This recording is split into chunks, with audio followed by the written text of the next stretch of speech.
My dear friends, I'm here with an older flick for you called The Passion of Darkly Noon. This thing has a heck of a cast. We get a young Brendan Fraser, Ashley Judd looking her most effortless heavenly, and Viggo Mortensen taking a turn as a charismatic mute. This is a disturbing movie. It starts by setting the mood with Brendan Fraser being found next to dead after having escaped from a rigid Christian cult compound that had just gotten shot up along with his parents. So things start off pretty grim. He's rescued and finds sanctuary at Judd's house in the middle of nowhere, where she's been pining away for Viggo to come back because he's gone missing. A sort of love triangle ensues, tensions develop between characters, things catch fire, and people wind up dead, just like with all good love stories. The characters are interesting individuals, however, they are also symbols, they're metaphors that bear worthy investigation on their own. Fraser's Darkly Noon represents the conflict that arises when idealism meets reality.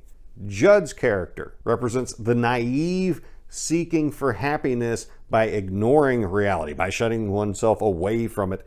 And Viggo's mute represents making the most of what you have because that's all you're going to get. Because there's some things you can't change and you accept that. Now there's other characters in this movie that have symbolic weight of their own, but I hope at least some of you will see this, and so I'm not going to spoil it for you. I want to leave some surprises. But I tell you, there's not a more truth in advertising trailer than this one.